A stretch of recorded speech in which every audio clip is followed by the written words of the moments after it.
Noite, caros espectadores. Eu sou o Diego Links e é um prazer estar aqui com esse grupo maravilhoso.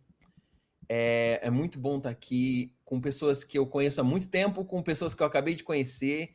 E hoje a gente vai conversar sobre ser professor. Feliz Dia dos Professores para todo mundo. Queria parabenizar os meus professores de toda a minha vida, incluindo os professores de faculdade, os professores de música. Muito obrigado pela paciência. E principalmente vocês, garotos de 13 anos que falam com o microfone estourado no YouTube, ensinando gente a consertar o computador. Meu, muito obrigado, tá? Muito obrigado. Já resolvi muitos problemas com a ajuda de vocês. A gente sabe que ser professor é uma vida de altos e baixos, né? Altas cobranças, altas responsabilidades e baixos salários. E a gente tem esse desafio. E realmente, ser professor no Brasil é uma questão de gostar, uma questão de paixão, é uma questão de engajamento, é um ato político ser professor no Brasil, né? Embora a gente esteja encarando uma situação em que as pessoas acham que política não entra em escola, política não entra em vários aspectos da nossa vida, quando na verdade está em toda parte, né? A educação é um ato político, né? E hoje a gente vai conversar um pouquinho aqui, né? Queria que vocês dessem uma boa noite, pessoal. Desmuta aí para dar uma boa noite. Boa noite! Boa Boa noite. noite! Boa noite.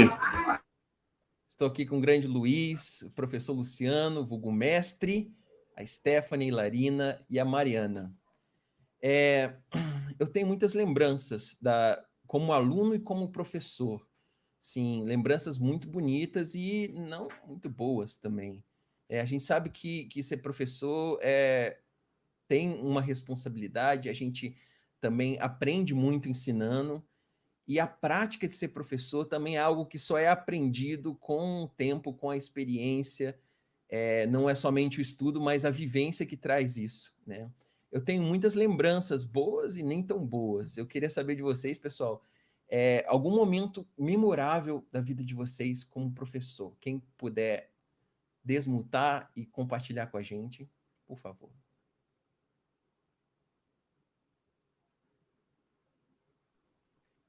Olá, boa noite de novo.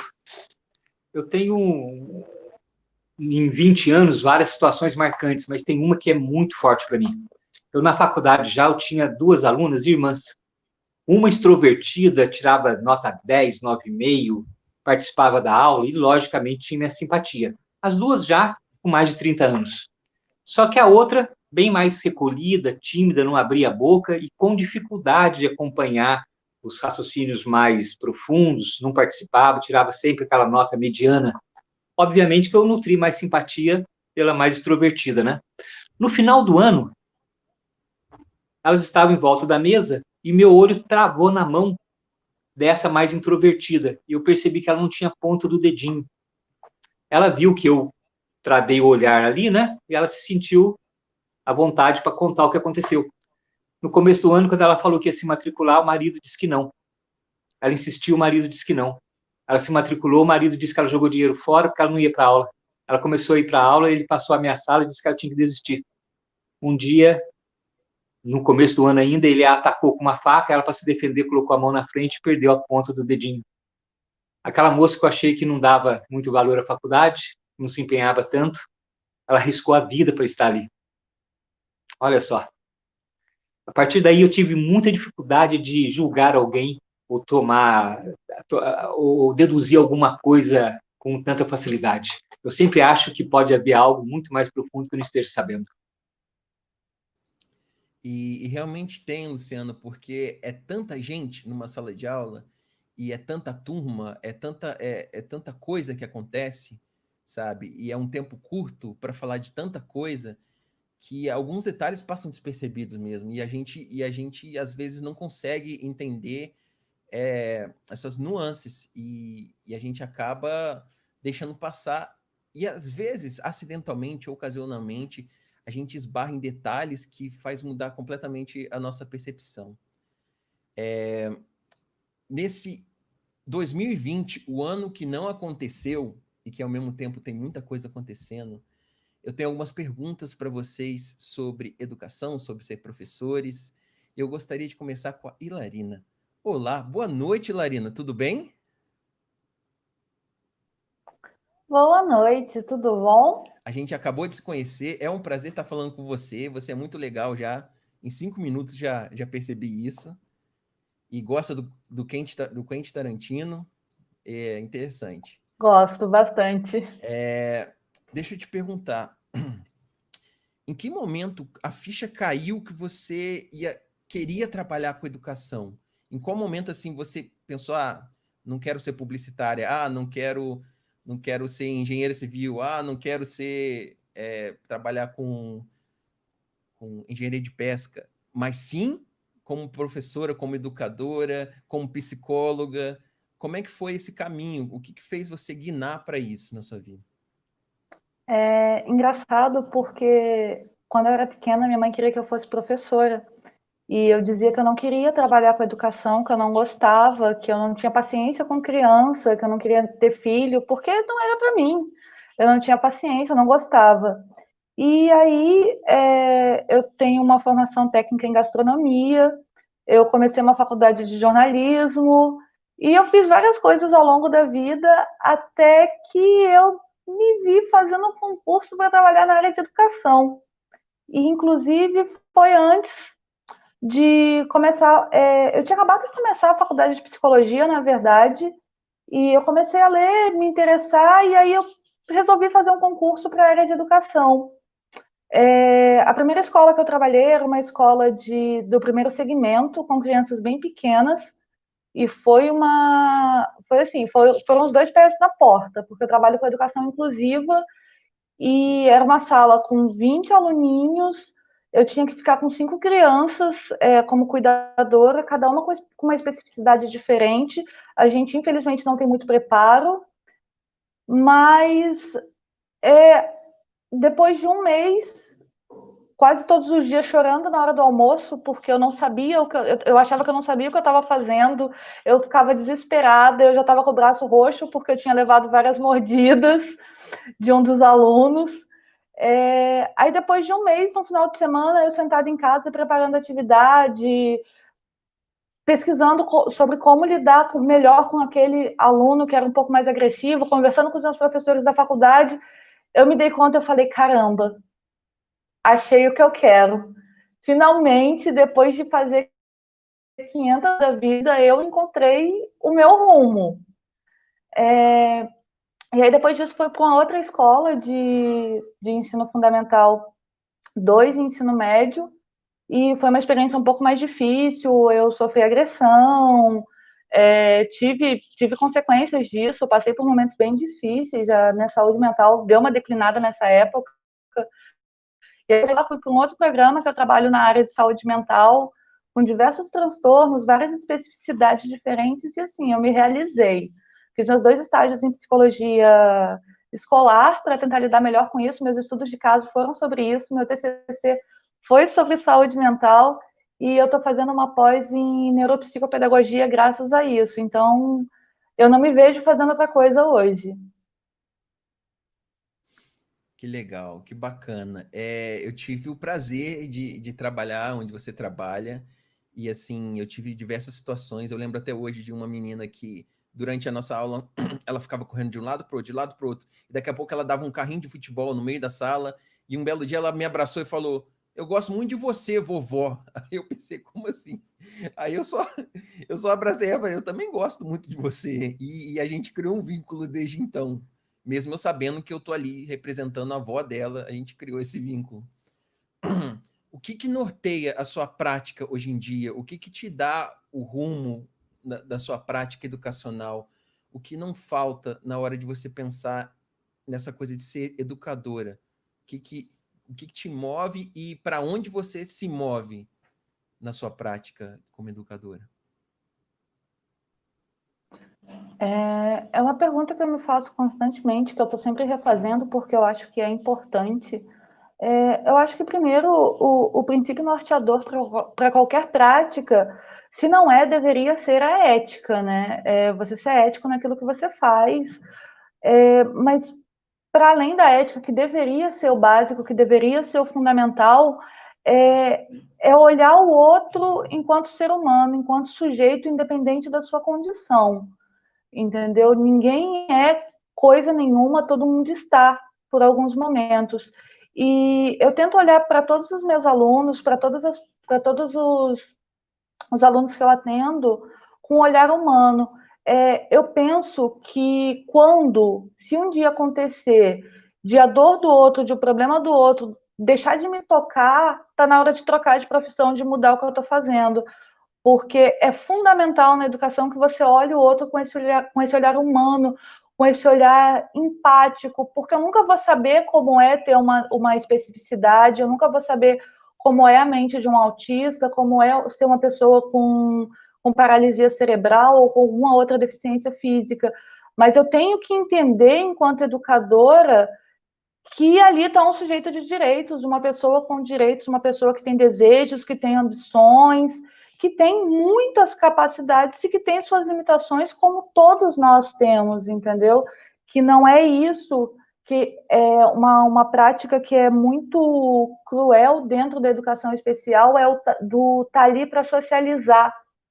Não, ele não está ali para socializar, ele está ali para desenvolver suas habilidades, ele está ali para desenvolver o que ele pode, até onde ele pode, entendeu? Então, eu acho que é isso que norteia a minha prática, que baseia todo o exercício da minha profissão e de tudo que eu quero, e o desejo de estar sempre fazendo o melhor para os meus alunos. Eu acho que esse é o fundamental. Muito interessante. E assim, só o fato de pensar na ética já é um diferencial da nossa profissão, porque a gente sabe o impacto que um professor pode ter na vida de alguém.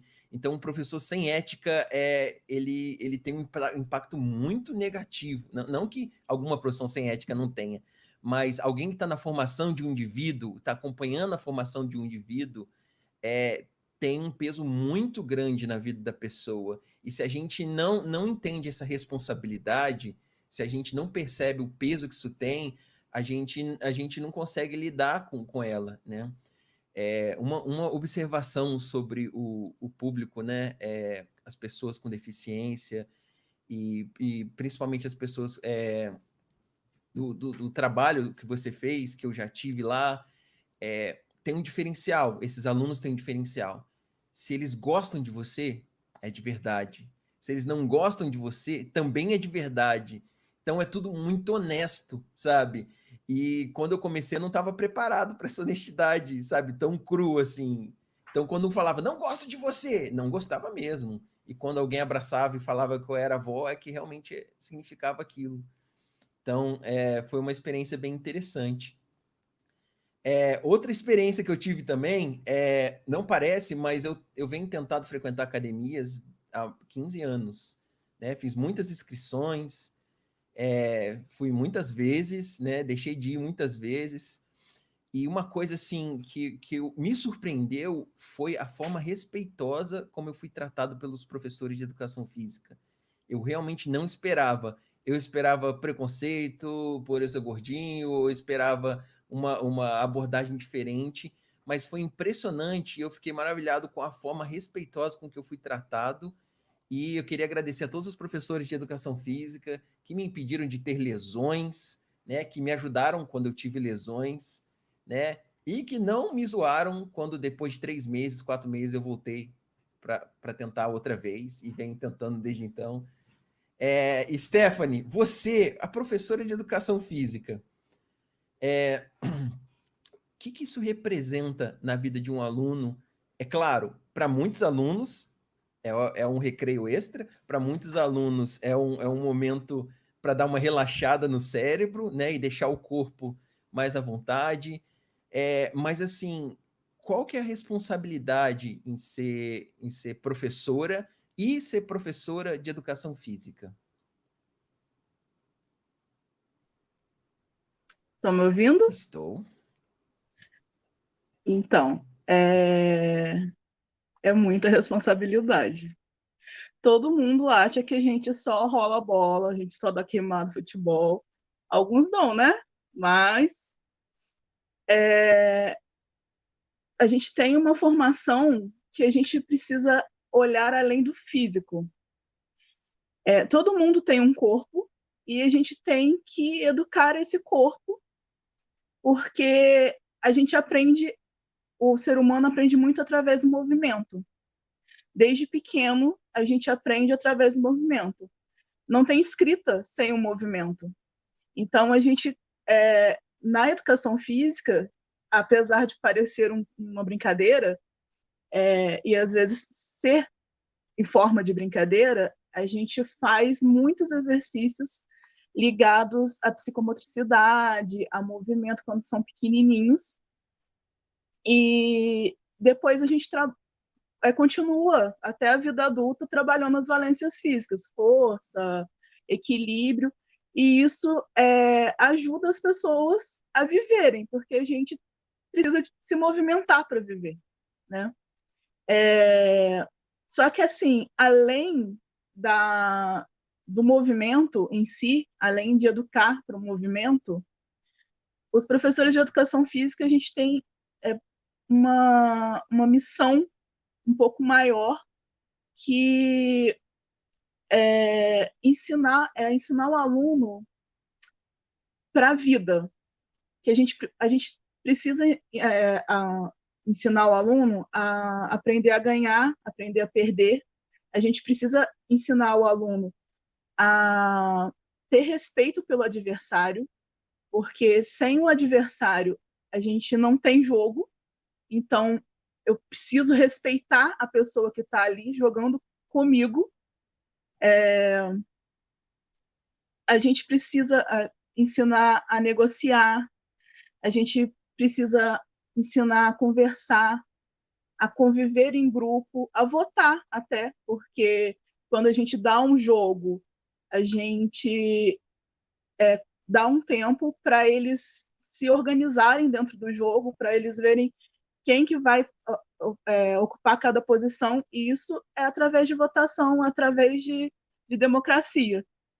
E é isso, a gente meio que treina o aluno para uma vida cotidiana Eu mesmo. acho importantíssimo, Stephanie, nós que agora evoluímos e fazemos muitas coisas sem sequer mexer a mão direito, né? A gente substituiu o convívio, a gente substituiu o transporte, então eu não saio mais com uma lança por aí, ou eu não preciso plantar minha própria comida, e deixar fazer um equilíbrio entre isso e proporcionar às pessoas a possibilidade de se movimentar, principalmente na escola, que a gente fica tanto tempo parado, né?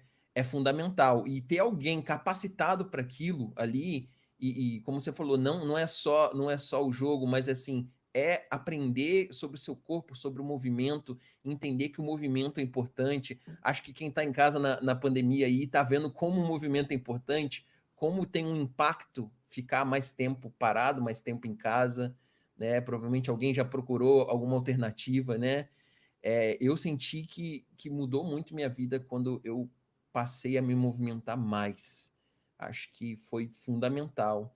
Então, assim, o papel que o professor de educação física tem ali para dar uma quebrada na estática do corpo, né? E que nada impediria os outros professores também de utilizar o movimento dentro das suas aulas, que eu sou super a favor, né?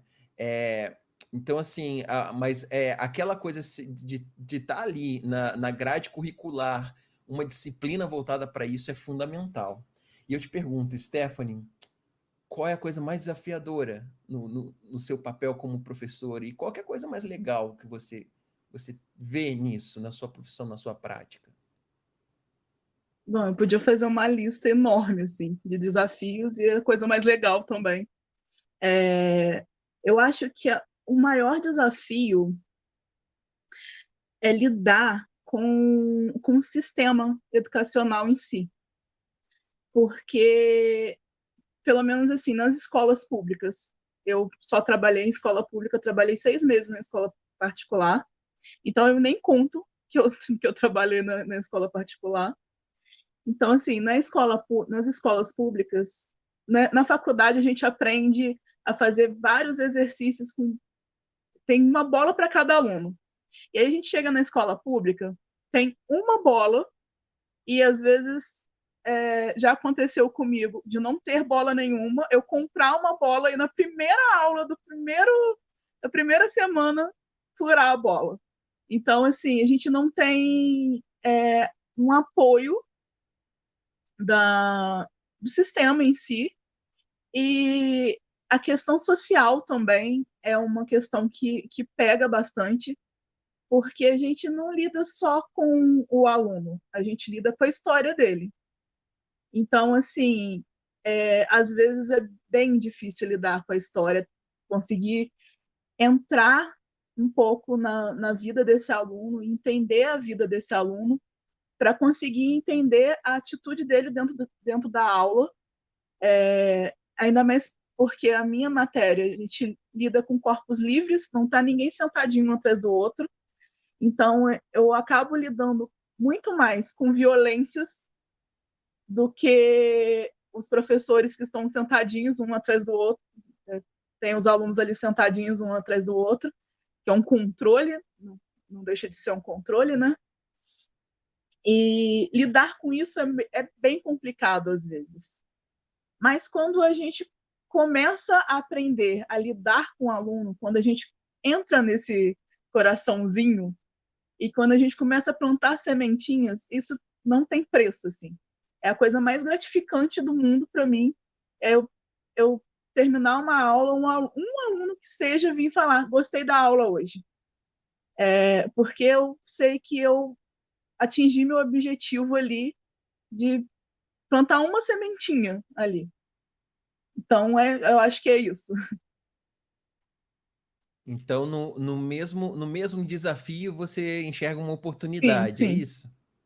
com certeza. Sim, eu achei interessante porque existem atitudes nossas que são micropolíticas, que acontecem de uma pessoa para outra, né? Uma atitude nossa, muita gente pensa em mudar a sociedade, assim, de uma maneira grandiosa, sabe? Uma maneira geral, enquanto que atitudes específicas também têm um impacto positivo, né? E acredito que uma coisa que possa ser frustrante como professor é entender que tem lugar onde que seu braço não alcança, tem lugar que no micropolítico não resolve.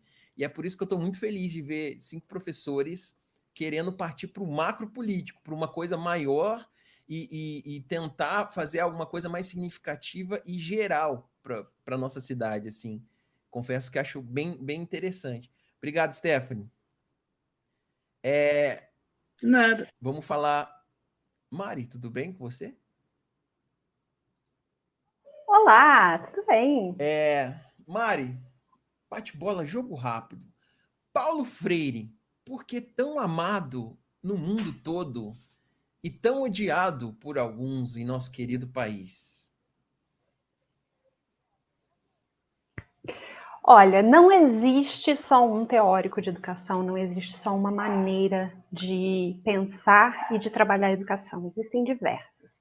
Além de Paulo Freire, nós temos outros nomes brasileiros e outros nomes internacionais. A gente consegue fazer uma lista aqui, né? A gente tem Vygotsky, Montessori, Paulo Freire, vai ter parâmetros internacionais e blá, blá, blá e tal.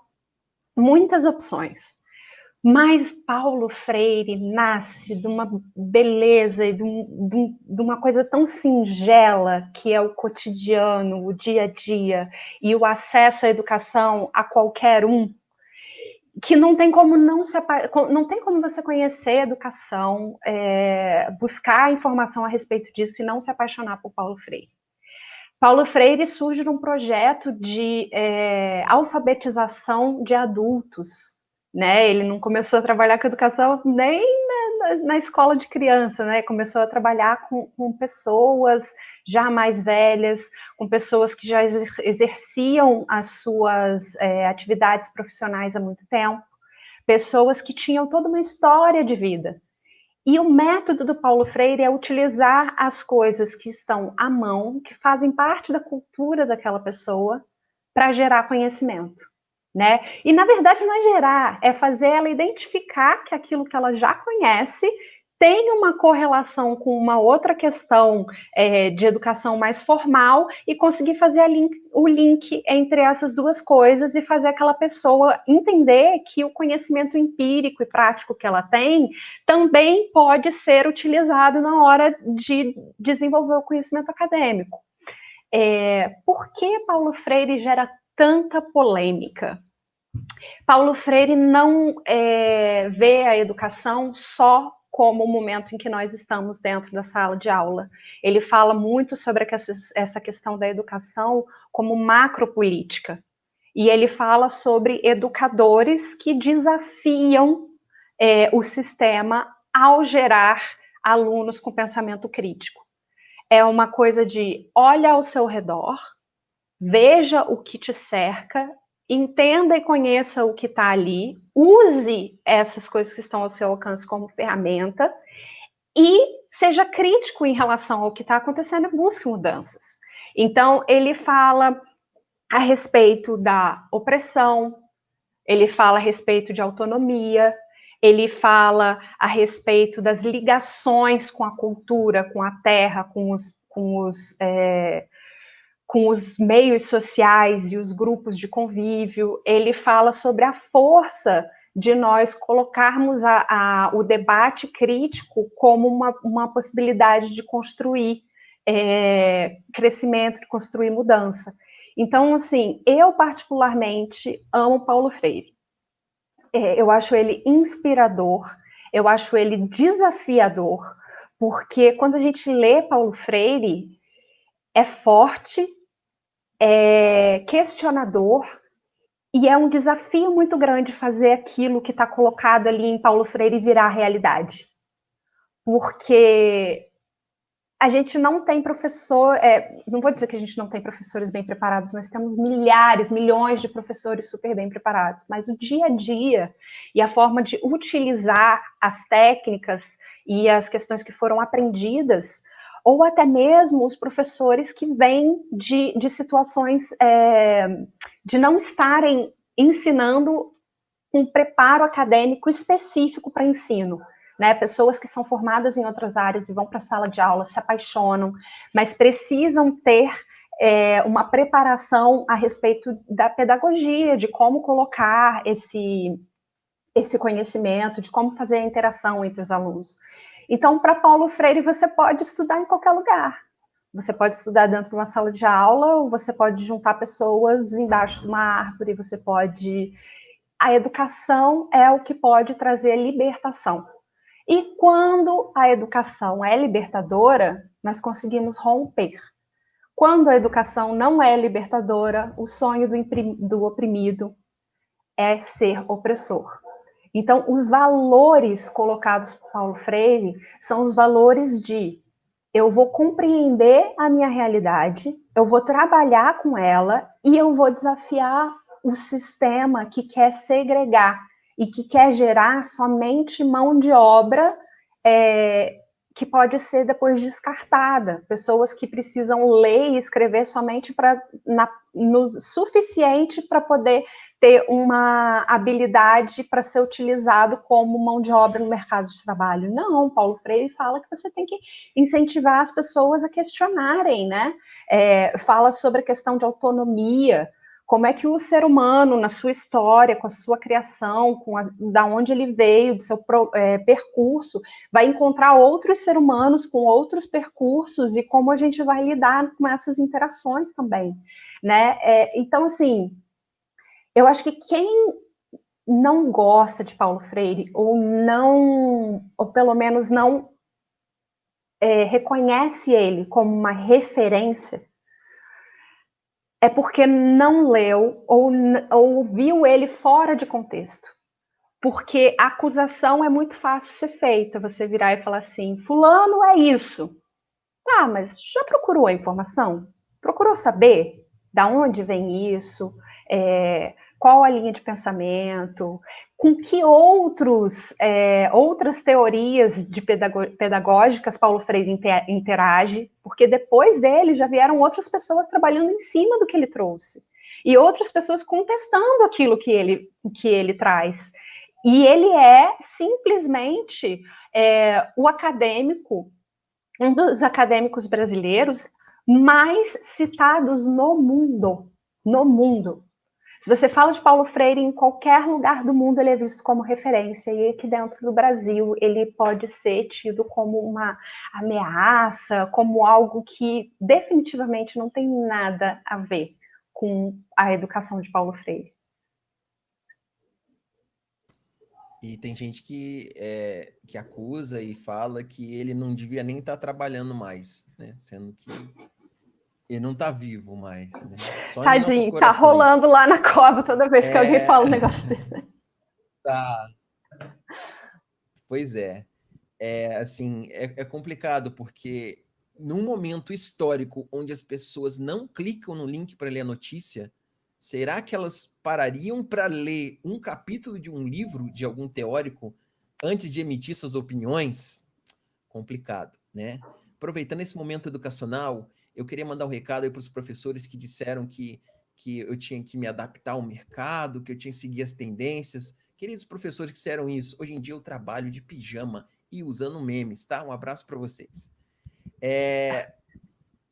A escola, Mari, a escola brasileira é uma escola que usa e aplica Paulo Freire, ou é uma escola que está mais na pegada de automação industrial, clipe do Pink Floyd? O que você acha? Bom, eu vou falar um pouquinho a respeito de algo que eu escutei uma vez. Eu escutei uma pessoa do mercado de educação. Eu vou usar esse termo porque é especificamente isso, do mercado de educação, dizendo que a visão de um certo grupo é que a educação deve ser privatizada e priorizada para os grupos de elite. Em que sentido? Deve-se investir na educação da elite para que a elite gere um crescimento intelectual e um crescimento empresarial e um crescimento de mercado no Brasil, um crescimento econômico. E desse crescimento você geraria benefícios para toda a população, para a população como um todo. Então, nem todo mundo precisaria de uma educação crítica, mas uma parcela da população com essa educação crítica poderia ter um efeito no contexto social brasileiro de uma forma em geral. Eu discordo absolutamente disso. Eu acho que a educação é um direito. Ela não deve ser negada a ninguém. E quanto mais você tiver a melhor educação possível, distribuída para todos, melhor. A escola brasileira é uma escola que funciona em segmentos. Então, a gente tem o segmento de alto valor, a gente tem as escolas de elite. Tem escolas, gente, a gente não consegue entender essa realidade porque parece muito longe. Tem escolas que a mensalidade é 10 mil reais. Imagina uma pessoa pagar 10 mil reais, mais do que isso até para o seu filho estudar num local. Essa criança que recebe esse tipo de educação, ela tem as referências pedagógicas melhores possíveis, inclusive Paulo Freire. Inclusive, não só. Enquanto a criança da escola pública vai receber a educação para dar um tiquezinho. Pronto, passou nessa fase. Pronto, foi. Pronto, sai daqui, sabe? Tipo, é uma coisa de tipo, a gente quer que a pessoa passe por esse mínimo possível para ser usado no mercado e depois, tá bom, concluiu a etapa, segue adiante. Não, a educação é preciosa. A educação, ela deve ser cuidada, ela deve estar ali. Os contextos sociais são complicados. Você falar de uma escola pública, por exemplo, na mesma cidade, num bairro central e num bairro periférico, já é completamente diferente. Você falar de uma escola na mesma cidade, uma pública e uma particular, já é completamente diferente. Então, o que a gente precisa fazer para que a educação no Brasil seja boa? Conversar sobre educação. A gente precisa abrir a fala sobre educação. A gente precisa ouvir professores, a gente precisa ouvir pais, a gente precisa ouvir alunos. A escola ela é um local que deve ser abarcado por toda a comunidade. Ela é um espaço público de convivência, não só de alunos e professores. E todas as pessoas que estão ali naquele espaço são educadores. Então, o senhor que está fazendo a manutenção da escola, ele é um educador. A merendeira que está servindo o almoço, ela é uma educadora. As pessoas que transitam ali naquele espaço, elas são educadoras. E por que não fazer disso algo para a sociedade toda? Eu acho que assim, a gente deveria ter a educação pública o mais aberta possível, para que todos possam participar. Mas é uma questão de engajamento também. Você pode abrir as portas e as pessoas não interagirem. Por que as pessoas não interagem com a escola pública? Por que as pessoas não fazem parte? Porque isso é algo que acontece ao longo dos anos. A gente vem vendo uma desvalorização da educação, a gente não enxerga a educação como um projeto de longo prazo, não enxerga a educação como uma solução, enxerga a educação como um gasto público, e ela não é, ela é um investimento. E quanto mais cidadãos críticos nós tivermos, e mais questões nós levantarmos, e mais conversa e debate nós tivermos, melhor vai ser a formação. A educação não é feita com frases de efeito e sentenças pontuadas com ponto final. A educação é feita com perguntas. É questionando que a gente vai lá. Então, assim, existe educação primorosa, perfeita e que não erra em nada? Não, não existe. Nem nas escolas de 10 mil reais. Porque se você não tem, por exemplo, um profissional com ética, como a gente já descobriu, já conversou, se você não tem um profissional dedicado, se você não tem uma coesão de grupo, um olhar humano, então a gente precisa entender a educação como uma questão humana. E aí a gente vai deixar de ter rixa, por exemplo, como a Stephanie falou, quando você está num jogo, você tem que entender que tem outros jogadores. Você precisa da troca. Um faz um ponto, o outro faz outro, a gente tem a defesa, tem o ataque. Então a gente precisa entender que no jogo da política e da educação também existem lados, mas a gente precisa conversar. Porque quando a gente fala de debate, a gente não está falando de ganhador ou perdedor.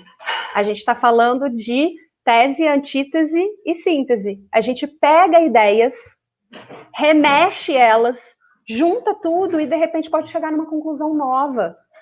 E quanto mais ideias a gente trouxer, mais rica vai ser esse próximo passo que a gente vai dar. Então, assim, não existe para mim nada mais valioso do que a educação. Nada. Ninguém pode retirar isso de você depois que você recebe isso. Ninguém pode roubar isso de você. E com a educação a gente faz muita coisa.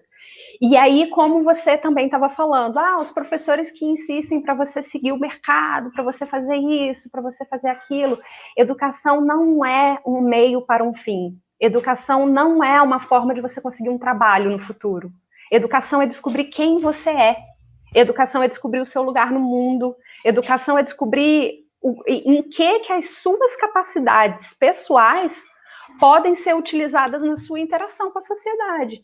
Então, a gente precisa repensar a educação no nosso lugar como indivíduo e repensar a educação como uma questão social. E aí, não interessa se é Paulo Freire, se é Vygotsky, se é Montessori, quem está guiando a forma como a educação vai ser levada ali em cada um daqueles momentos. Interessa que a gente vai, sempre que possível, olhar qual será a melhor ferramenta e buscar a ajuda de outros professores, cada um com as suas especificidades, trabalhando em conjunto e trabalhando junto com os pais e trabalhando como uma sociedade educadora, não mais como escola e sociedade separadas. Sei lá, falei pra caramba. Falou bem, falou bem. Mari, enquanto você falava isso, eu pensei o seguinte, não tenho dúvidas de que dentro do nosso sistema educacional existem vários professores dispostos a rever sua metodologia, a inovar na educação, a seguir novos caminhos, e também não tenho certeza de que eles esbarram em questões de grade curricular, em questões metodológicas, em questões políticas, principalmente. Por isso que é importante que exista uma representatividade da educação em todas as esferas do poder público, porque, principalmente no contexto de fiscalização, porque eu nunca vi um vereador indo numa escola conversar com o pessoal, sabe? Ou, mais do que conversar, perguntar, ouvir, ver como está sendo aplicado, ver como é que está sendo desenvolvido, né? E dentro do nosso sistema de governo, existem caminhos para a gente mudar, para a gente melhorar, para a gente evoluir, né? E também existem barreiras, né? E essas barreiras políticas muitas vezes impedem professores com intenção de trazer uma educação que não seja dos anos 50, né? Que infelizmente a gente preservou muita coisa dos anos 50 e até hoje, desde o formato da sala até da maneira como a gente avalia, né? Então, assim, acho muito importante que exista representatividade, né, no poder público para que essa mudança possa ocorrer dos dois lados. Não adianta a gente vir com um projeto de lei, com uma proposta de mudança e o professor não topar. Da mesma forma que não adianta o professor ter a intenção de mudança e o sistema não permitir, cortar as asas, sabe? Limitar. Então, precisa ser um trabalho conjunto, né? Professor, obrigado, Mari. Você quer falar mais uma coisa? Eu queria fazer uma parte para falar dos projetos públicos de educação, né? A gente Mari, sabe que trabalhar com educação. Oi? Vou pegar uma água rapidinho, tá? Acabou minha água. Ah, tá. Só um tá minutinho. Bom. Enquanto isso eu falo. Vamos lá. Eu queria falar um pouquinho sobre os projetos públicos de educação, porque nós temos um contexto atual de retirada de recursos na educação. Então, nós tivemos aí, durante os anos do governo do PT, o desenvolvimento de vários projetos ligados à educação. O montante de investimento nos setores educacionais e de pesquisa foram crescendo gradualmente durante todos esses anos, né, com os governos Lula e Dilma. E também tivemos na pessoa do Fernando Haddad, né, como principal ministro da educação nesses governos, um investimento em mensuração da educação e o investimento em processos de entrada nas faculdades públicas, no processo de desenvolvimento e de valorização do ensino público. Isso tudo acontece gradualmente. A gente não vai ver, a gente já viu bastante o resultado dessas políticas públicas, né? Fomos capazes de enxergar um pouco disso, mas se essas políticas públicas não tiverem continuidade, e mesmo que não sejam os mesmos projetos, mas que o dinheiro da educação vá para a educação e que a gente aumente gradativamente os investimentos em educação. Os países mais desenvolvidos do mundo, com os melhores níveis de qualidade de vida, são aqueles que investem maciçamente em educação. Não existe questionamento em relação a essa informação. Então, a gente precisa entender que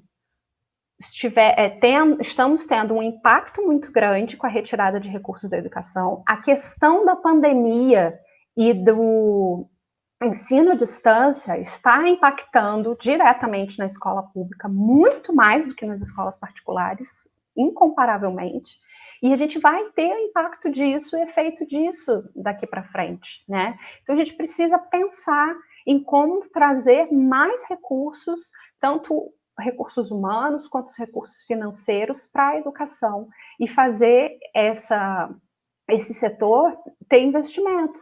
É com isso que a gente vai enriquecer o nosso produto nacional, seja ele industrial, seja ele recurso humano, qualquer coisa só vai desenvolver um país independente, autônomo e com capacidade através do investimento de educação. É isso. Alô, alô, alô, ei, Pavesino. Estão me ouvindo? Alô? Estão me ouvindo? Desculpa, não estou conseguindo ter o retorno aqui. Estou parecendo um Timaya pedindo mais retorno. Professor Luciano, uma honra estar contigo de novo. Faz muito tempo que a gente se encontra presencialmente. E aproveitando que a gente está aqui junto, se você tivesse que ensinar uma coisa para a gente hoje, assim, a primeira coisa que viria na sua cabeça, o que você passaria para a gente? O que debate você suscitaria conosco nesse exato momento? Eu acho que a gente tem que trabalhar com o básico. A gente aprende do simples para o complexo. A gente aprende do pequeno para o grande. E a coisa mais básica, eu acho que é lembrar que o importante é o ser humano. Então, por exemplo, nós temos vários discursos religiosos que se distribuem em várias facetas. Mas eu não quero saber de uma religião específica. Qualquer uma, se ela não tiver como preocupação primeira o modo como nós tratamos o outro, tem alguma coisa errada com essa religião. A mesma coisa funciona com os movimentos econômicos, com as doutrinas filosóficas. Se por trás das teorizações não houver o respeito pelo outro, para que me serve essa economia? Para que me serve uma doutrina filosófica? Eu entendo que o outro, a nossa capacidade de convivência, é o que mais deve ser valorizado e buscado. E existe um limite, algo que talvez justifique que nós não sejamos tão simpáticos. É que nós temos direito legítimo de sermos intolerantes à intolerância. Então, a intolerância é algo que vem anular essa nossa capacidade de convivência. Ser intolerante à intolerância não é uma contradição, é um imperativo. Eu acho que se eu estivesse trabalhando com judô, datilografia, que nem existe mais, psicologia, mecânica, xadrez, se por trás disso não houver o respeito pela diversidade, se nós não entendermos que a gente aprende escutando o diferente, tem alguma coisa errada. Eu acho que é isso. Deixa eu te fazer uma pergunta, já que você está falando de conceitos, né, de definições, e começar pelo básico, explica para a gente qual que é a diferença entre democracia e república.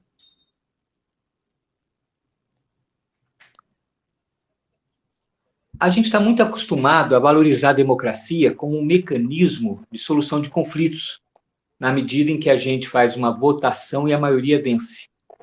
E isso é muito, muito, muito útil, mas não é o suficiente. Por quê?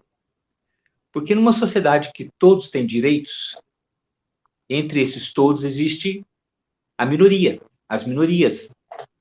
E um mecanismo de definição de escolhas puramente democrático, ele pode fazer com que democraticamente nós escolhamos oprimir a minoria. Então eu me lembro que o Bolsonaro em campanha falava que a minoria vai ter que se sujeitar à maioria. Isso é uma ditadura. Imagina qualquer grupo, por exemplo, religioso, sendo a maioria, como ele conduziria qualquer discussão democrática segundo seus interesses, oprimindo a minoria. Então, mais importante do que a democracia é a república. A república garante que todos sejam respeitados. Todos. A democracia tem que se subordinar aos valores republicanos. Acho que essa é a principal diferença. Eu vou dar um exemplo aqui bastante elucidativo. Eu tenho um respeito muito grande pela trajetória da Marina Silva, mas eu faço uma oposição muito grande a ela quando ela pensa em ser presidenta da República. Por quê? Vou dar um exemplo prático. Com relação ao aborto. Eu entendo que ser contra o aborto é quase sempre uma posição religiosa, que deve ser respeitada entre os membros daquela religião, mas não deve ser imposta aos outros. Ou seja, eu entendo que o Estado laico deve entender a escolha pelo aborto como um direito da mulher, ok? Quando você pergunta para a Marina, ela que é evangélica ou da Assembleia, tem lá a denominação dela, ela costuma dizer assim, eu fui ministra, eu fui senadora, e você nunca vai encontrar um discurso meu contra o Estado laico. É verdade, mas eu também não encontro defendendo o Estado laico. E aí ela faz uma coisa que é muito hipócrita, que é o seguinte, ela diz assim, em relação ao aborto, eu não vou deixar que as minhas convicções religiosas interfiram. Vamos ouvir a população. Só que ela conta com uma população que tem um discurso que fala que é contra o aborto, mas que na prática faz. Então, quer dizer, ela está jogando para a população a decisão sobre o aborto, porque ela sabe que a decisão vai ser uma decisão hipócrita. Então, isso é muito complicado. Isso é muito complicado. Eu acho que o maior desafio na política é entender que uma pessoa eleita, ela não pode governar só para os seus eleitores, né? E infelizmente acontece muito isso porque faz-se um governo pensando numa possível reeleição e querem manter quem já votou e começa a ter práticas e legislar em prol de quem votou na pessoa, né? Enquanto que uma pessoa que entende do que se trata o poder público, entende que se trata a política pública, precisa legislar para todo mundo, precisa governar para todo mundo, inclusive e principalmente para quem não foi seu eleitor, porque não importa se foi só um nicho da sociedade que votou, que elegeu, quando se vai para essa posição, você precisa pensar a sociedade completa, sem exclusões. Então tem que considerar todas as religiões, tem que considerar todos os grupos políticos, tem que considerar até os fãs dos Los Hermanos, porque a gente precisa de um caminho em que toda a sociedade seja beneficiada pelas políticas públicas. Não pode ter exclusão nesse sentido, né? Muito obrigado por elucidar esses conceitos, né? E assim, eu sou um grande admirador da sua metodologia. Tive o prazer de ter alguns encontros, né? E um prazer maior ainda de ter diálogos que foram tão bons quanto aulas, né, ao longo desses anos. Fiquei assustado no começo? Fiquei assustado, né? Começou meio ranzinza, né? Mas e fechado, mas assim, fui me encantando aos poucos e aprendi muito com você. E tem uma curiosidade. A gente aprende, né, conforme estuda, não só sobre o que a gente vai ensinar, mas sobre como ensinar, muita teoria, muitas formas de ensinar, né? E a gente combina tudo isso na nossa prática, né? A nossa prática é o resultado de tudo que a gente estudou, mas principalmente de tudo que a gente vivenciou, né? Nós temos muitos teóricos, a gente tem Piaget, a gente tem o Vygotsky, a Mari falou aí do Montessori, né? Temos o grande Bruno Marcato, temos muitas referências, né? Alguns deles está presente na sua prática atualmente, ou foi presente na sua prática durante os seus anos como professor? Eu costumo dizer que esses grandes nomes, todos eles, têm uma contribuição muito importante. Então, vou dar um exemplo simples. O pessoal às vezes implica com Skinner, com Pavlov, como se ele tivesse reduzido o ser humano àquela coisa mecânica. Eu não vejo que ele reduziu o ser humano àquela coisa mecânica. Eu vejo que ele mostrou que existe um ser humano também àquela coisa mecânica. Mas eu, para aprender com Pavlov, para aprender com Skinner, não preciso tratar o ser humano só a partir desse referencial. Mas quando eu falo para um aluno que se ele não ficar quieto, eu vou botar para fora da sala, Pavlov e Skinner estão me ajudando porque isso funciona, né? Então, eu aprendo com todos eles, né? O conceito de inconsciente do Freud é fantástico. Não foi ele que inventou, mas foi ele que popularizou. Ninguém explicou para a gente melhor do que o econômico arrasta o restante, como Karl Marx, né? Mas eu tenho um carinho muito grande, e eu não vou falar de Paulo Freire, que Paulo Freire é Deus, tá? Então a gente não discute. Vou falar de um santo, que é o Vygotsky. Quando eu estudei Vygotsky, eu aprendi uma coisa maravilhosa. A questão da zona de conhecimento proximal. Ele me disse, basicamente, simplificando o seguinte, tem o que eu sei e tem o que eu não sei. Só que entre o que eu sei e o que eu não sei, tem uma área intermediária que é aquilo que eu quase estou sabendo, que aquilo que eu sei com ajuda, principalmente a ajuda do outro. E na hora que eu pego isso que eu estou quase sabendo, ou sabendo com a ajuda do outro, eu trabalho isso e jogo para dentro da área, agora eu estou sabendo, automaticamente coisas que eu não sabia pularam para dentro da área do estou quase sabendo. E isso me ajudou a entender que o ensino pode ser algo muito, como é que eu vou dizer, próximo, muito fácil, porque eu posso trabalhar só com aquilo que eu estou quase sabendo. Eu não preciso buscar alguma coisa. Ah, não tenho nem ideia do que é isso e vamos entender. Isso, para mim, facilitou muito a vida. E eu vou aproveitar aqui um minutinho para falar de um outro educador, que não é bem um educador, mas que eu, ontem, eu chorei horrores num ônibus lendo um livro, contando a história de um menino que viveu na questão da Polônia, Guerra Mundial, e o livro foi inspirado em Janusz Korczak. Janusz Korczak era um médico que cuidou de 200 crianças judias, e ele era tão fantástico, que apesar de ser judeu, ele recebeu, pelo menos por 3 vezes, documentos e autorização por parte dos próprios nazistas para poder sair, ir embora e se salvar. E ele preferiu entrar num daqueles vagões dos trens do Holocausto, junto com suas 200 crianças, e morrer com elas, do que abandoná-las. Isso é educador por excelência. Não era professor, era um médico, mas esse era o espírito que a gente entende que deve estar na alma de cada educador. Obrigado. Eu que agradeço, né? Eu acho que sentir que a gente já sabe alguma coisa é o primeiro passo para a gente ter o ímpeto e a vontade de buscar mais conhecimento, de se desenvolver. Acredito que os primeiros passos que a gente dá numa jornada de conhecimento são muito importantes, porque se a gente está começando e alguém caçoa, alguém desanima, alguém fala que a gente tá péssimo, que a gente é noob, a gente desanima de continuar. Se a gente está próximo e alguém auxilia, motiva e mostra as possibilidades, a gente tem a possibilidade de seguir adiante, né? De expandir. E vira uma espiral, vira um processo que não tem fim, e é um processo maravilhoso, né?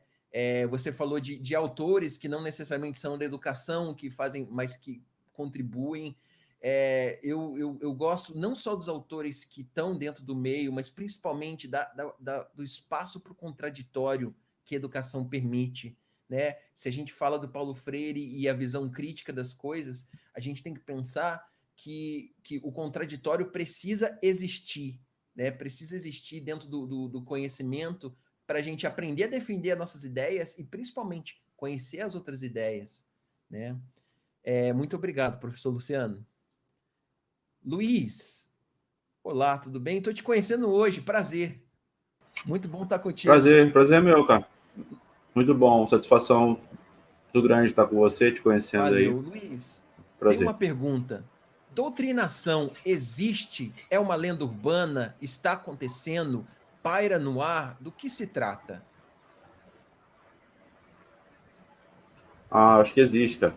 Está tendo uma doutrinação aqui no Brasil para emborrecimento da população. Eu acho que isso faz efeito. Porque não é possível, porque essa é uma teoria da conspiração, né? Eu nunca acredito.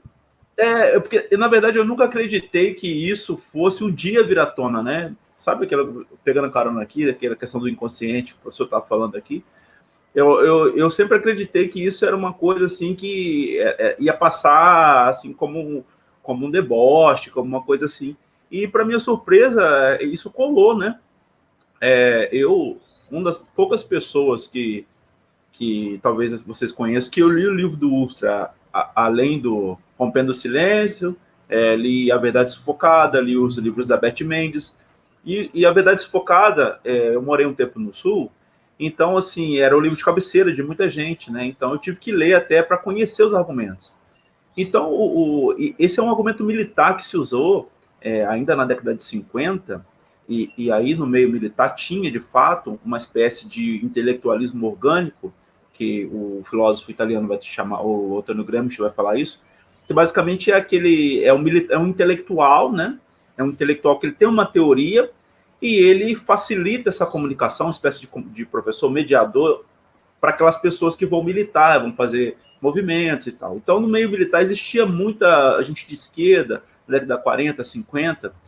Então, o Ustra ele vai escrever aquele livro, né, aquele romance que ele inventou, chamado A Verdade Sufocada, e ele vai ali, aos poucos, tecendo essa ideia de uma teoria da conspiração. Aí tem-se, então, a ruptura dos 20 anos de ditadura militar, e depois, na redemocratização, esse discurso ele fica como um espectro, como diria, né, no Shakespeare, né, na peça do Hamlet, né? O espectro é aquele que vai falar quem matou, né? Que fica ali. Então, o espectro ele está ali rondando. E aí, esse fantasma de que há uma doutrinação, de que as universidades só ensinam marxismo, que os professores de história, coitado, eu sou professor de história também, formado em história, os professores de história são todos comunistas, e que os professores de filosofia e de sociologia só ensinam o comunismo, etc. e tal, né? Bom, se isso fosse verdade, a realidade desmascara isso, né? Se isso fosse verdade, o Bolsonaro não seria presidente. Porque se houvesse uma doutrinação, no mínimo, com todo respeito aqui ao nosso professor Luciano, no mínimo a gente estaria com a Marina hoje aí, pessoal. No mínimo a Marina, não tem doutrinação. Isso é uma mentira, né? E aquilo, né, que é bem aquela questão do Goebbels, né? É uma mentira contada muitas vezes, ela vai ganhando roupagem de verdade. E as pessoas, de fato, estão acreditando nessa ideia da doutrinação. E agora também tem uma outra questão, Diego, que pegando carona nessa pergunta, né? Tudo agora é esquerda, petismo e comunismo. Qualquer oposição, qualquer crítica, qualquer tentativa de um diálogo que vá fazer um contraponto, já joga na caixa da esquerda, comunismo e petismo. E aí é uma grande questão difícil, porque o diálogo se torna impossível. E aí, eu só já te passando para o final dessa resposta, não, isso aí é uma falácia e gera, de fato, uma dúvida no meio do povo, né? Porque o nosso povo médio, nós estamos falando de educação, o povo médio não lê, né? O brasileiro médio, digamos. Enquanto o argentino, nosso vizinho, lê 25 livros em média ao ano, o brasileiro não lê isso, né? Que daria basicamente 2 aí por mês na Argentina se lê. O brasileiro não lê nem metade disso. O brasileiro se tirar a classe média, até por conta da questão da desigualdade, do abismo social. Então, o que de fato nós acreditamos? Em fake news, né, em canais de YouTube, e os youtubers estão aí fazendo a fama, e eu nada contra, né, o meio, tá aí, é livre, mas se coloca... Eu li um livro esse dia, um rapaz, amigo meu, bolsonarista, tem amigos bolsonaristas, ele me recomendou um livro, né, sobre a teoria da conspiração, sobre a questão do comunismo, como fosse uma ideia, uma nova ordem mundial, uma coisa assim. E aí eu li a introdução, falei, não vou conseguir ler, cara, porque o cara coloca lá assim, no início do livro, fala assim, é o seguinte, esse livro aqui, ele não é baseado em nada científico, ele está baseado em blogs e canais de YouTube. Como que você vai dar crédito? E ele está divulgando, ele tem mais de 1.000 seguidores, ele tem um canal, ele está profissionalizando, já monetizou o canal dele. E aí eu falo para você, né, é difícil disputar, porque é o mais fácil, fala bonitinho, tá arrumadinho. Então esse discurso da doutrinação, ele colou, mas de uma maneira assim que foi, sabe, que a gente não entende muito. E aí dá também a condição da escola pública, a condição das famílias e tal, e isso às vezes se espalha. Mas, objetivo, não existe, uma mentira, uma falácia. Os professores não são comunistas, né, a maioria não é. Quem é professor sabe disso, que para mim eu tive uma experiência trágica, né? Algumas, de dar aula em escola pública, a Stephanie também. No particular, às vezes fica meio camuflado, né? No particular tem muita coisa complicada, né? As pessoas têm que as pessoas têm que atuar, né? Porque depende daquilo ali, não pode ser mandado embora. O público não, cada um é o que é mesmo, né? Não que as pessoas são falsas, né? Mas em particular, às vezes você tem que ficar meio comedido, você não pode levantar uma bandeira, porque é a escola, tal. Mas na escola pública, o que eu vi de gente reacionária, de gente assim, de professor que escrevendo coisas absurdas, falando coisas absurdas, E é mentira essa questão, que os professores são de esquerda, a maioria nem gosta desse assunto, muitos estão lá só para receber mesmo, tem gente que nem gosta de ser professor, né? Tá lá porque não tem outra coisa para fazer, sobretudo aqueles que já estão com algum tempo de estrada, não prepara mais aula, não liga mais para nada, não vai em reunião, não quer saber de nada. E então, de fato, isso é uma grande mentira, né? Que colou, né? Isso que é interessante, é uma mentira que colou. E nós estamos vivendo essa mentira indo para 2 anos da mentira, né? A mentira está aí, né? Então, bem isso, né? Então, fica 2 questões no ar quando a gente fala de doutrinação e, assim, primeiramente, parabéns por ter tido a paciência e boa vontade de se dispor a ler tais obras que você se dispôs a ler, e eu acho isso importantíssimo, apesar de achar extremamente desagradável, eu acho isso importantíssimo. Essa semana eu peguei para ler um quadrinho onde a história, as grandes empresas como Google tomaram o mundo e transformaram o mundo inteiro num mundo comunista. Você consegue imaginar o Google comunista? Na distopia desse autor, isso aconteceu. Mas eu preciso ler, eu preciso entender esse outro ponto de vista para esclarecer algumas dúvidas, porque sempre ficam muitas dúvidas no ar, né? Por exemplo, então, pelo conceito, eu estou tentando entender o conceito de doutrinação até hoje, porque, ao que me parece, a doutrinação é só a ideia que eu não concordo, porque a ideia que eu concordo não é doutrinação. A ideia que me ensinaram, que me obrigaram, que me forçaram a acreditar, não é doutrinação, é uma coisa natural, é uma coisa orgânica. Fica essa questão. E outra questão, se a escola é um lugar de comunismo, por que ninguém nunca dividiu o lanche comigo na hora do recreio? Fica a dúvida. Ninguém, não vou ser injusto. Poucas pessoas, as quais eu chamo de amigos, né, dividiram, mas por que não as outras pessoas não dividiam, né? Abraço, Glauco, me deu um pedaço de misto quente, 98, valeu. Luiz, voltando para a questão da escola, né? E a gente chegou a tocar nesse ponto hoje na conversa, né? Falando que o professor ele está ali tentando. Tem muito professor bem intencionado que está ralando todo dia, pensando em caminhos, mas esbarra numa questão estrutural, né? Existe uma questão de estrutura, existe uma questão de modelo de educação. A minha pergunta final para a gente encerrar aqui é: de que forma a administração pública, a gestão pública pode impactar na educação hoje em dia, atualmente? Então, primeiro, eu acho assim, pensando melhor na educação como um projeto, e não como, de fato, assim, fica um balcão de negócios, né? Slogan de campanha. Então, você encontra um candidato, o cara fala assim, eu vou investir em saúde, educação, sabe, saúde e educação, essa aí é o casal, né? Igual falar arroz com feijão, aí fala saúde e educação. Mas, na verdade, a educação, ela é um argumento para eleger, para manter, e ninguém está nem aí para a educação, na verdade, é a gestão pública. Você tira um ou outro, né? A começar que o secretário de educação não é um plano de carreira, não é um professor, não faz um concurso, não faz nem provas assim internas na rede educação com um projeto, sabe? Igual, por exemplo, se você vai fazer um mestrado ou um doutorado numa universidade pública, o que você faz? Tem todo um processo de um edital, né? Então, primeiro você submete o seu projeto, aí já elimina 50% dos candidatos, depois do projeto você faz uma prova, depois da prova você faz uma entrevista, aí depois você começa a cursar. Eu acredito que, por exemplo, a Secretaria de Educação tinha que ser assim, né? Faz um projeto, depois lança-se um edital, faz uma prova, faz uma entrevista, e parar com esse negócio de cargo, de confiança, porque isso daí, para mim, ali, é um dos... São vários, mas é um dos motivos que a educação fica nesse joguete político, porque não se tem um projeto, né? Então, esse é o primeiro ponto. O segundo é que também o poder público não tem projeto, às vezes. A maioria não tem.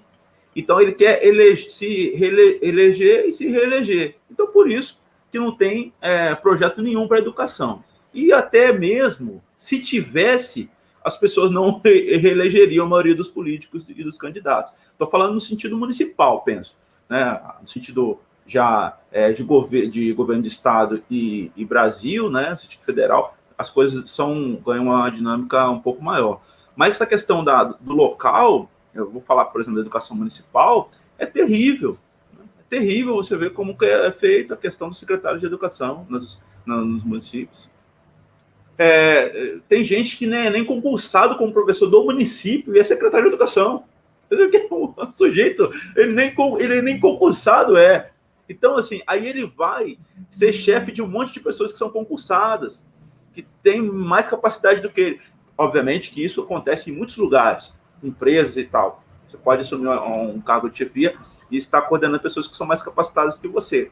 Mas, minimamente, deveria existir. Se falam tanto em meritocracia, então, nesse sentido, eu quero defender a meritocracia. Faz com os professores da rede.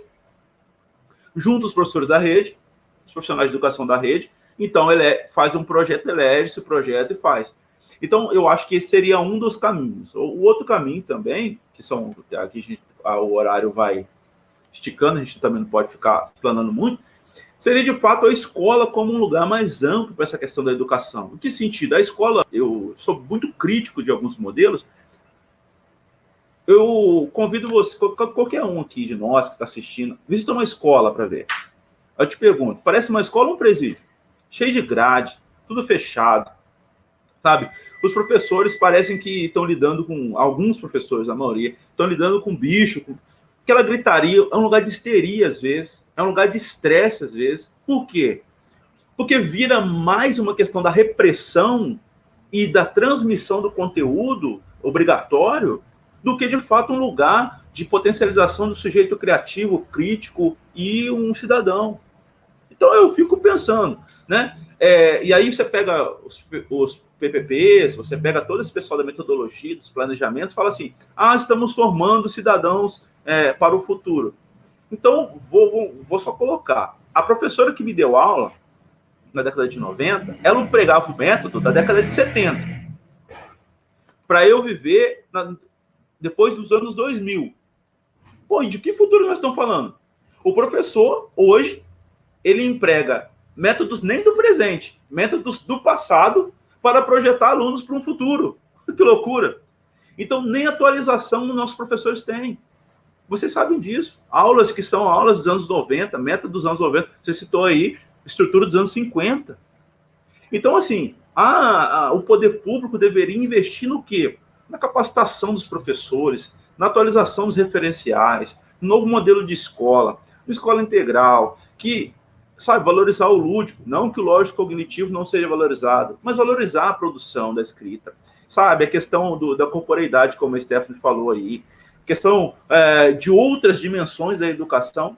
Não, nós estamos ainda, na verdade, numa educação tecnicista de baixíssima qualidade, que estamos formando cidadãos semi-analfabetos, e aí já dizia o Marcuse, o homem, na verdade, unidimensional, que está alijado de toda a sua potencialidade, que ele fica ali só focado numa coisa, e vivemos esse caos que é o Brasil, de pessoas defendendo um governo que o ministro da Educação, assim, eu posso falar muito à vontade disso, porque eu fui pastor presbiteriano, né? E ele envergonha o presbiterianismo, envergonha o legado da reforma, envergonha toda a esteira que vem da educação, falas preconceituosas, falas assim elitistas, e aí estamos aqui, né? Às vezes batendo palma, alguns batendo palma, os professores aí, falando dos professores hoje, eu conheço um monte de professor que votou no Bolsonaro,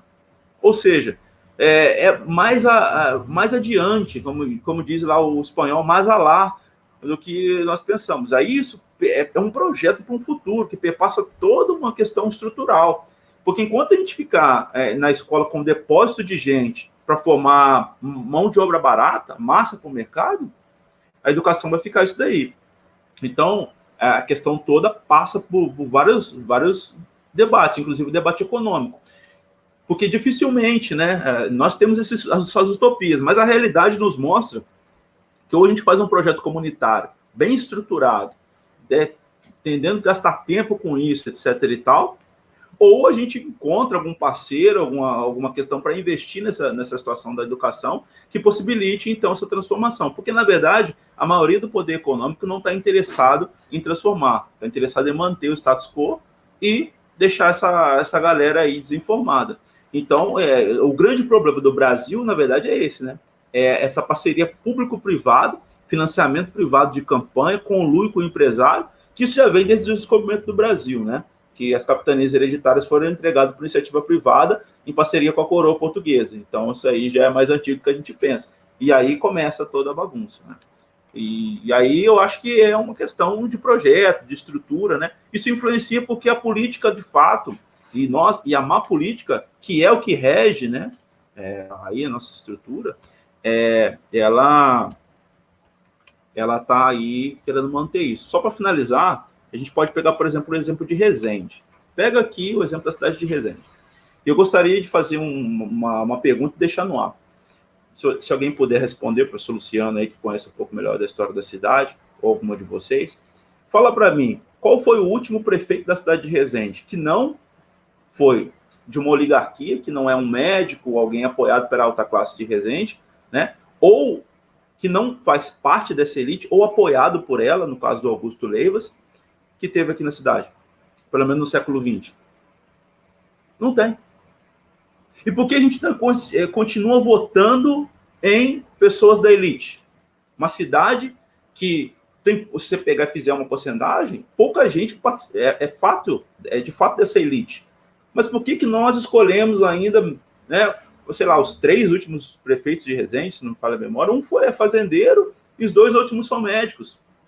Uma cidade, quantos médicos tem aqui? Quantos aqui tiveram a oportunidade de fazer uma faculdade de medicina? Então, por que, para nos representar, a gente escolhe pessoas que às vezes não tem nada a ver com a classe que nós pertencemos? É porque, na verdade, a educação, de fato, ela está mais para manter esse status quo que já vem desde a época do Império aqui e vai se perpetuando. Então, por isso que nós estamos aqui nessa luta, apoiando a nossa candidata mesmo, né, uma mulher, um vício negro, uma chapa plural, para ver se tenta. Mas sabemos das limitações, sobretudo da questão econômica, né? Que, na verdade, o que decide, de fato, a eleição, e aí os rumos da cidade, da política, da educação, da saúde, é a questão do poder econômico, né? Isso aí o Marx está certo, como disse o professor Luciano, não tem o que falar. Né? Você falou muita coisa interessante, e aí me veio na cabeça o seguinte: as pessoas clamam por mudança o tempo todo, mas algumas mudanças não são muito populares, né? A ressignificação, a reestruturação, a remodelagem, buscar um caminho muito diferente não é popular. Nenhuma pessoa do poder público assim gosta de coisas que não são muito populares, né? É necessário coragem para estar nesse lugar e buscar coisas necessárias, importantes, relevantes e que não serão populares. Porque a gente vive em um momento em que time que está perdendo não se mexe. A ideia atual me parece essa, né? Então, assim, exige muita coragem, né? A simples iniciativa de vocês de representarem ideias que a gente sabe, a gente está numa cidade do interior, uma cidade conservadora, mas ao mesmo tempo aqui tem tanta gente pensando em como mudar, em como melhorar, em como contribuir, sabe? Que se ninguém tomar a iniciativa e puxar, sabe, essa iniciativa e levar isso adiante, a gente vai ficar no 0 a 0, né? E, assim, eu realmente fiquei feliz em saber que vocês se dispuseram, né?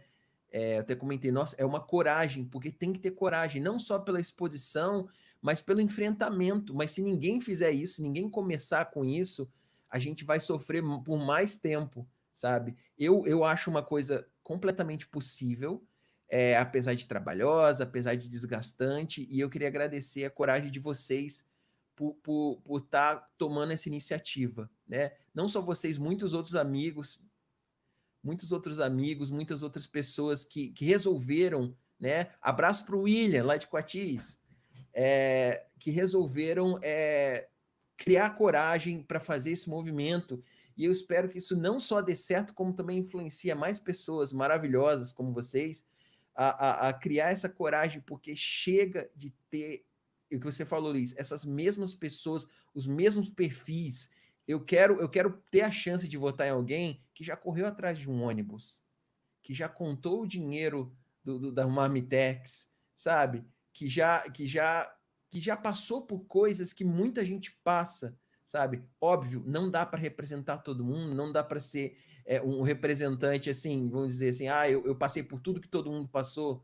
Óbvio, não dá. Mas que pelo menos tenha uma visão mais ampla, sabe? Que tenha passado por mais universos diferentes e possa ter uma visão mais global, menos limitada, né?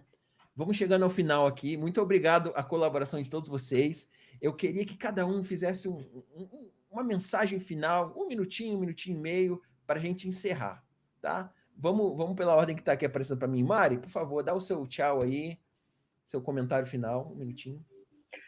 É tão difícil para mim dizer tchau quando a gente está falando de educação, porque parece que tem sempre mais assunto para falar, e mais coisas para dizer, e mais ideias. Eu não sou a sumidade no assunto, de forma alguma, mas eu acho assim, eu vejo o exemplo na minha vida. Eu tive o privilégio e a possibilidade de contar com o dinheiro dos meus pais para pagar uma boa educação. E isso sempre foi uma prioridade na minha casa. Então, tudo que tivesse voltado para a educação, escola, cursos, livros, conhecimento, tudo isso era muito incentivado. Eu entendo que não é assim dentro da casa de todo mundo. E eu, por exemplo, não precisava me preocupar se eu ia ter almoço ou não. Eu sabia que a comida estava garantida na hora que eu chegasse do colégio, ia ter lá o meu almoço, me recebendo. No tempo livre que eu tivesse, eu podia usar para estudar, e eu podia usar para brincar, e eu podia usar para interagir com os meus amigos e procurar as coisas que eu gostava, né? Não é essa a realidade de todo mundo. E eu vejo assim, para mim, ter tido essa oportunidade foi algo tão precioso e é algo pelo qual eu sou tão apaixonada. A possibilidade de você descobrir qualquer coisa que você quiser. É só você colocar na sua cabeça que você quer saber um negócio e, gente, olha só as ferramentas que a gente tem hoje em dia. A gente tem condição de procurar e de conhecer tudo o que quiser. Então, a educação precisa ser o mais acessível possível. E aí, quando a gente fala a respeito disso, a gente não está falando só de ter uma escola e de ter um professor bem formado e de ter uma estrutura. A gente está falando de como esse aluno vai chegar na escola, de se ele tem uma estrutura familiar que apoia, de se no bairro dele ele vai ter saneamento básico, água, se ele vai ter acesso a um posto de saúde quando ele estiver doente, se ele dentro da escola, se ele vai ter apoio e suporte da equipe pedagógica, da equipe de assistência social, de qualquer coisa. Então, assim, a educação, ela é uma questão universal, no sentido de que você educa o ser humano como um todo, em todos os ambientes e em qualquer lugar. A gente precisa se enxergar como uma sociedade educadora e não achar que só dentro da escola e só naquele momento e o professor é o único responsável por aquilo, né? E entender que qualquer educação, ela pode ser questionada, ela pode ser conversada e ela pode ser melhorada. E a gente não vai constituir esse processo só de acertos, mas é um processo que, fazendo juntos, nós podemos nos organizar, ouvir, conversar. É esse a base, né? É essa a base. E como vereadores, né? Como vereador, o cargo ao qual nós estamos nos candidatando, o que podemos fazer pela educação?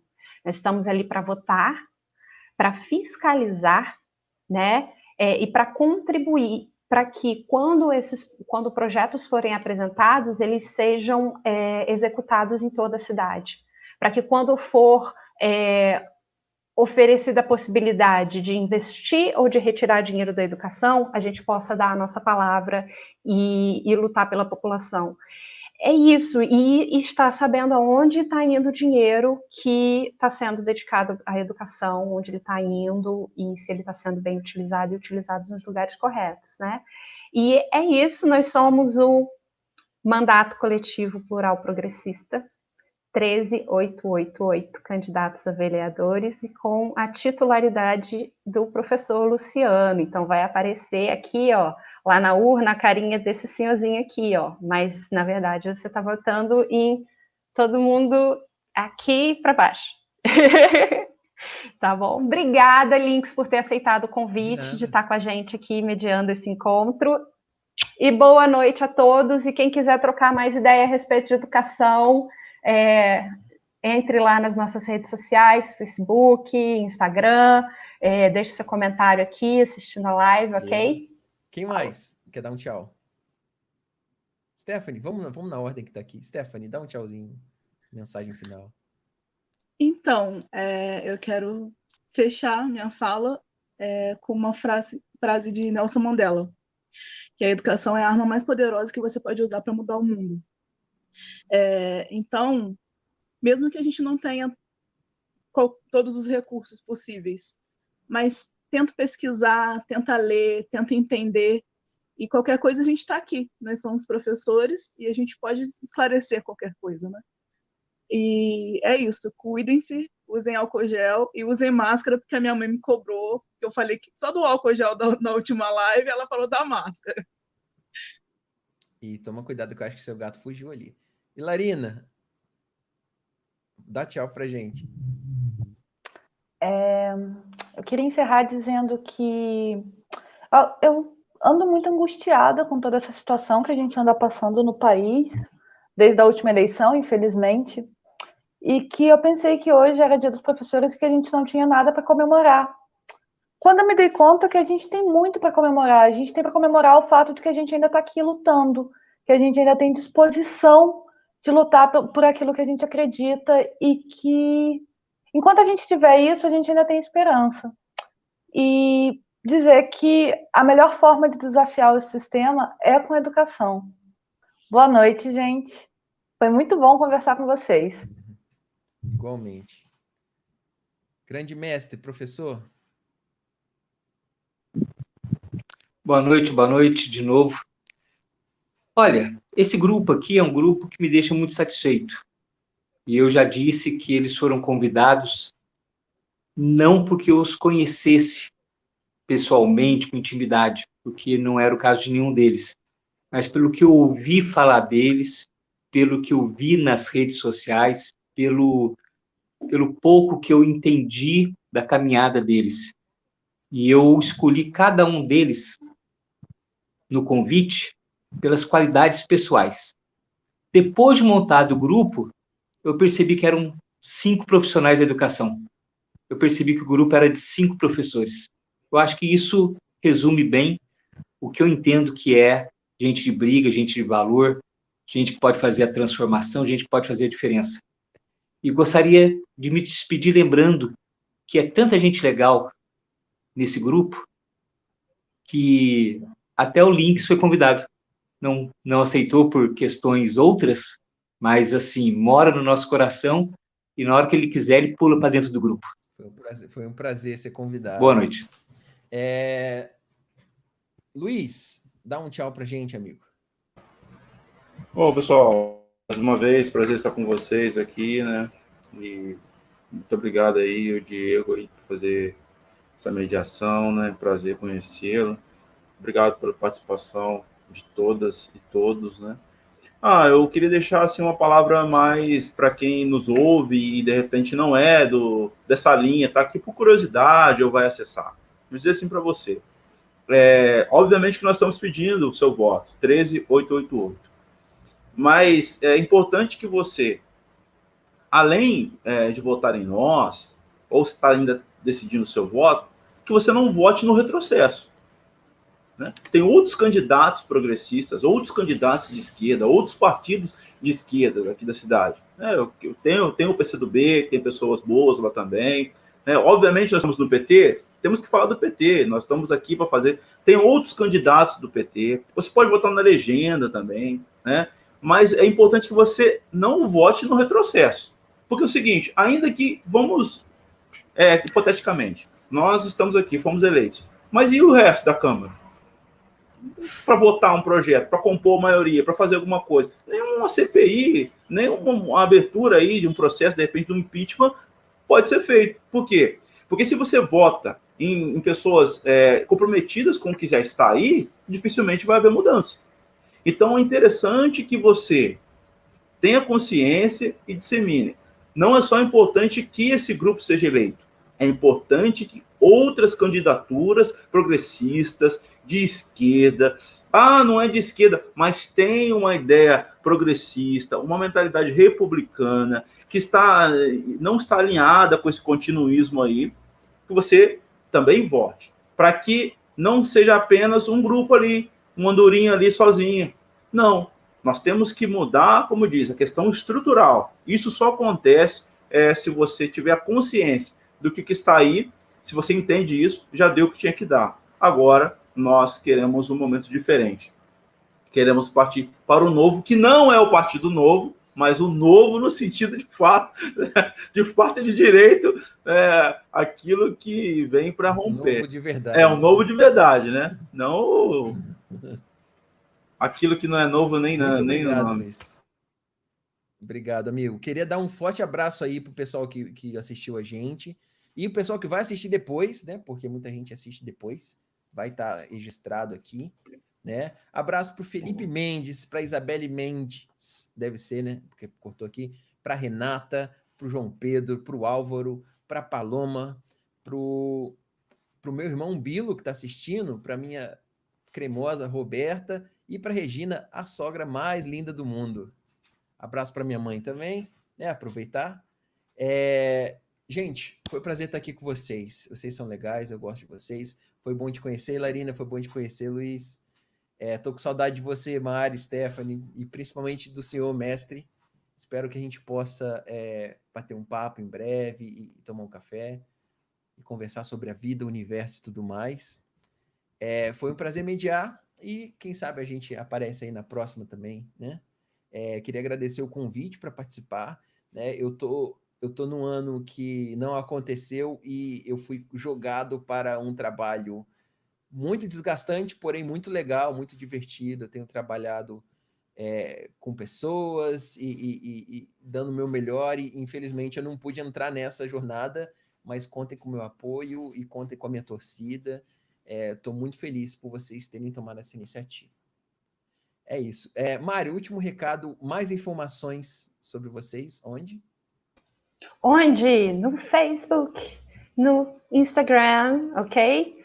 Mandato Coletivo Plural Progressista, lá na urna vai ser, o professor Luciano.